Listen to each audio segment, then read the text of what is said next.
What is going on, family? It's your boy Paul, and we back with another episode of Ball Talk with Paul. Now, if you're here for the first time, just make sure you like, subscribe, and tap in. Just let me know how we doing, and if you guys want me to do something else, because we talk real talk over here, guys.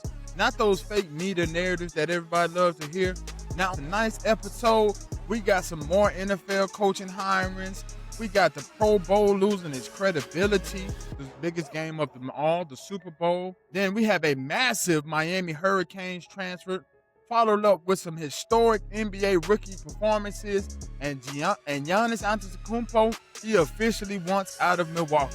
So let's get into it, guys, and stay tuned. The Philadelphia Eagles have officially found their new offensive coordinator. Sean Mannion, the former quarterback coach from the Green Bay Packers, has agreed to officially take over the reins as the Eagles' offensive coordinator. Sean, he was recently active in the NFL as far as 2023. So that means he knows the game because he was in the game. Now, I know he's not a hot name like Mike McDaniel, Brian Daboll, who are more household name type of guys. But I actually think this could work. And let me tell you guys why. For one, was coached up and raised up in organizations who knew how to sling the ball, such as the Vikings and the Packers. And unlike Kevin Patullo, Sean actually played in the NFL. So that lets me know that he knows how to study defenses. He knows how to do in-game adjustment. He knows what the offense needs at all times. And if you really know the game, you know most backup quarterbacks end up being a coach or some type of offensive coordinator. So I think Sean is just stepping into that role. I am excited to see the passing dynamics and the passing schemes because the Philadelphia Eagles ran the most hits routes last season, while the Green Bay Packers ran the least amount. So that is a great sign in my opinion. Yes, he has never officially called plays before, but we have to remember the Philadelphia Eagles took a chance on a Green Bay's assistant coach and Andy Reid before it. And that worked out great in our favor with Andy taking us to 4 straight NFC championships and taking us to a Super Bowl.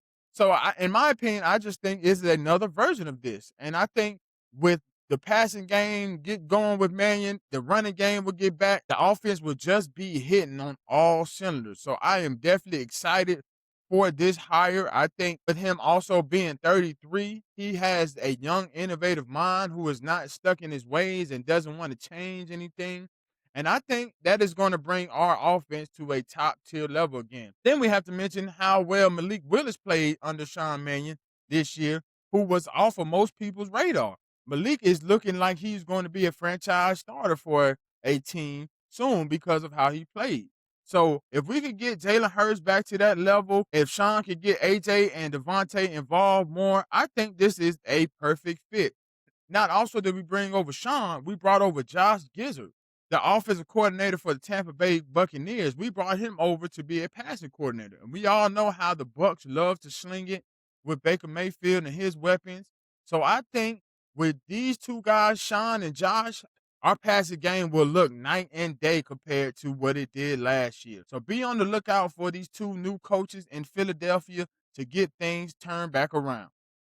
Guys, the Pro Bowl has officially lost its mind and credibility. Let me start off by saying this. This is not a knock on Shedeur Sanders at all, but for him to make the Pro Bowl this year is an absolute travesty to the Pro Bowl essence and the Pro Bowl credibility. Shedeur barely threw for over 1,000 yards. He had more interceptions than touchdowns, and he still got selected to the Pro Bowl.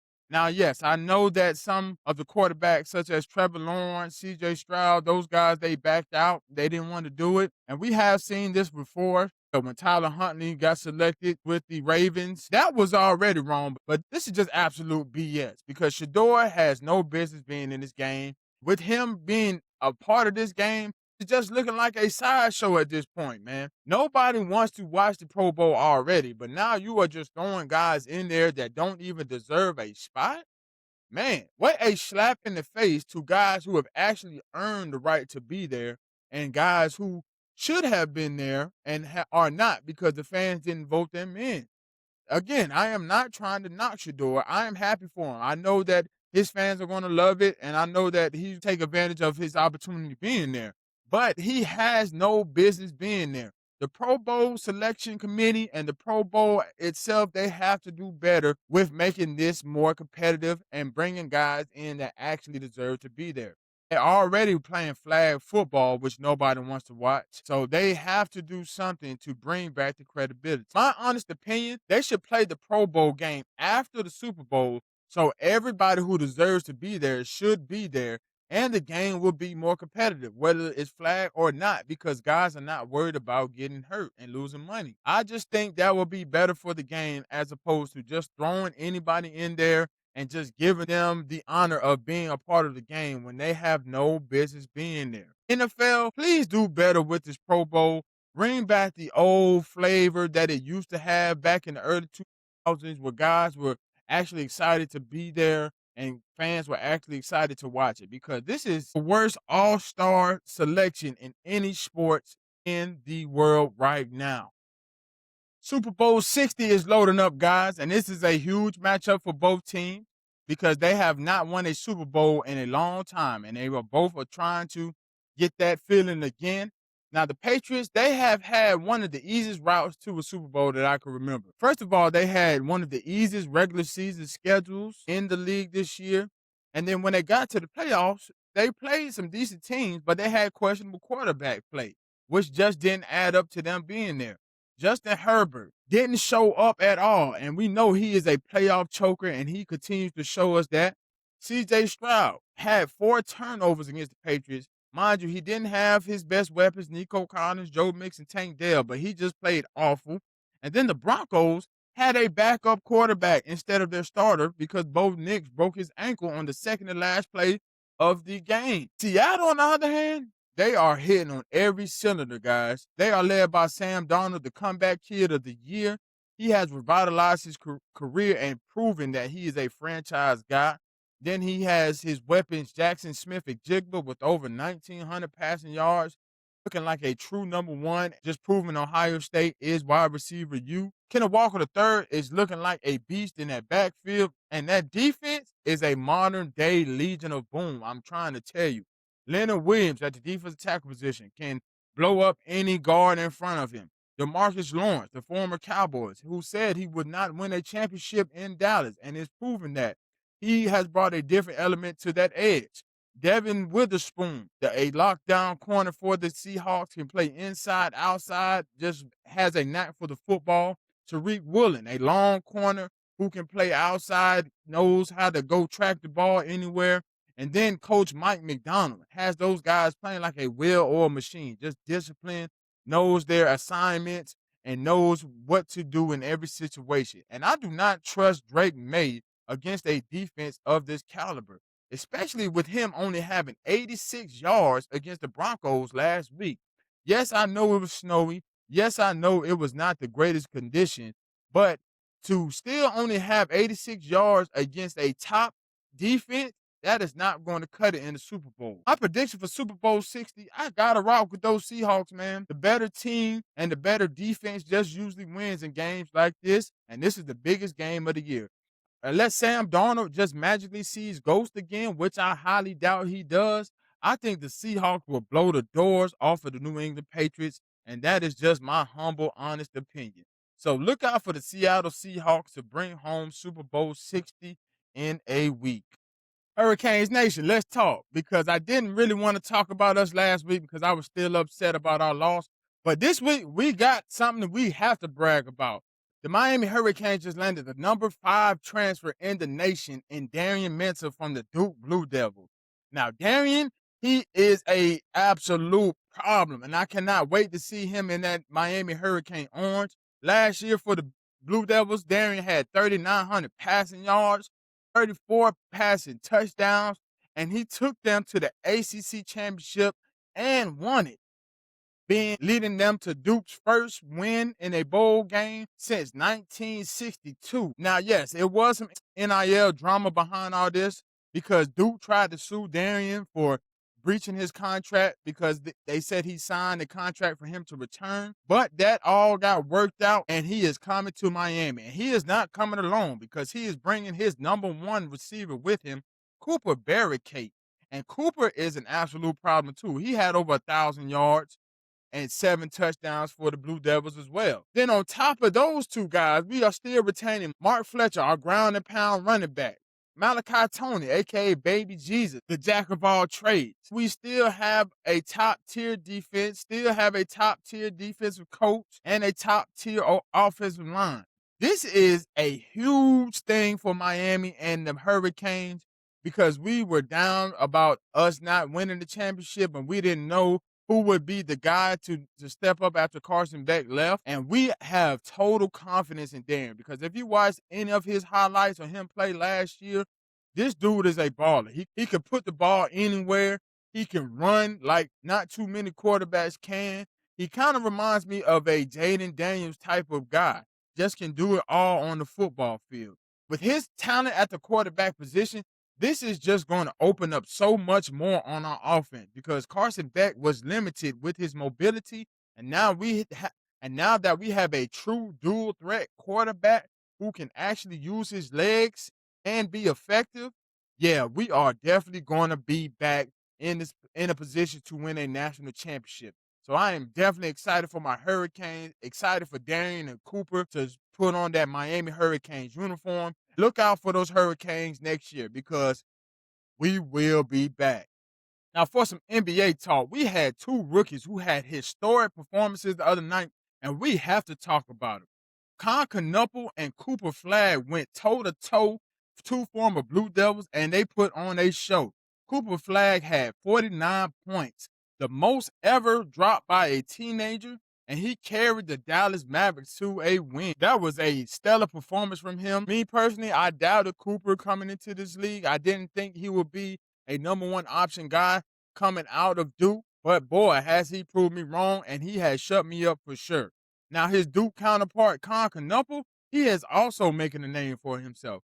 He had 34 points himself and shot 8 for 12 from the three-point line, just showing that he is an elite shooter already coming into this league. And he is on pace to shatter the rookie record for three-pointers made. So both of these franchises have two future stars on their hands. I'm excited for both of their careers. Cooper, he is definitely showing that he could lead the Dallas Mavericks if he needs to. Now, they still do have Anthony Davis and Kyrie Irving. Not sure if AD will still be there by the trade deadline, but if he is gone, Cooper can definitely take the place of him and actually lead this team back to where they're used to being. Now, the Charlotte Hornets, they still have more work to do, but it seems to be that Khan is one of those pieces for the future, and he is definitely taking advantage of his opportunity. So both of these former Blue Devils are putting the NBA world on notice. They have definitely opened my eyes up and made me shut my mouth up. I gotta give credit when it's due. So continue to be on the lookout for Cooper Flagg and Knueppel as they take the NBA world by storm. I tried to tell y'all, Giannis Antetokounmpo, he wants up out of there, guys. I told y'all weeks ago that it was rumors that he would request a trade soon. A lot of you guys didn't believe me, but put that to rest because he has officially requested a trade from the Milwaukee Bucks. Now, some of his top destinations are the Miami Heat, the Minnesota Timberwolves, the Golden State Warriors, and the New York Knicks. Now, of course, as a Heat fan, I would love for him to come to the Miami Heat. I think him and Bam would be a top two front court duo in the league easily. They can have Tyler Hero, Khalil Ware if they want to, since Spo doesn't want to play him, and another piece, and a couple of picks if they want. Anything for Giannis, that would be great. Now, I've also heard that Giannis wouldn't mind linking up with Anthony Edwards. That could definitely be a problem as well, with Giannis holding down the paint and Ant-Man holding down the perimeter. That will be a deadly duo for sure. My only thing with that is, does Giannis really want to go to the Wicked West? Because it is a harder climb to the NBA championship from the West than it is from the East, and we all know that. Another team in the West that he could possibly go to is the Golden State Warriors. Him linking up with Steph Curry would definitely be a problem as well, with Steph's elite three-point range and then Giannis's elite paint presence. That would definitely be a dynamic duo to see. I don't know who they would give up or who the Bucks would be willing to receive from them. Maybe Jimmy Butler and a couple guys and some picks, but we will see. Also, a team that has Giannis on their radar is the New York Knicks. They have been frustrated recently with Karl Anthony Towns' lack of defensive effort. And if they could get a guy like Giannis to help take the pressure off of Jalen Brunson in the clutch, that would definitely be effective for them and for their future of the franchise. Because if they continue to push Jalen Brunson at the pace that he's going, he would definitely not last long, especially at that size. So if they can get a guy like Giannis, that would definitely boost the morale for the team. So it will be interesting to see where Giannis goes. I don't know what the Bucks are exactly looking for in return for him, but hopefully they want a guy like Tyler Hero, Khalil Ware with some upside and some picks, and be willing to move Giannis because they want Giannis happy. Giannis wants to be happy. He wants to play meaningful basketball. He wants to be in a bigger franchise so that he can get more popularity and get more sponsors, I'm sure. So any one of those teams would definitely help him do that. But Giannis, this is coming from a true Heat fan, dog. If you trying to win, bring your ass to the 305. We got what you need, brother. All right, fam. So that's episode 19 of Ball Talk with Paul. You already know I appreciate you guys rocking with me as always. And if you rock with this episode, make sure you like, subscribe, and share with your friends. Remember, it's always facts over feelings here at Ball Talk, where we keep it real at all times. I'm your host, Paul, and until next time, we're out.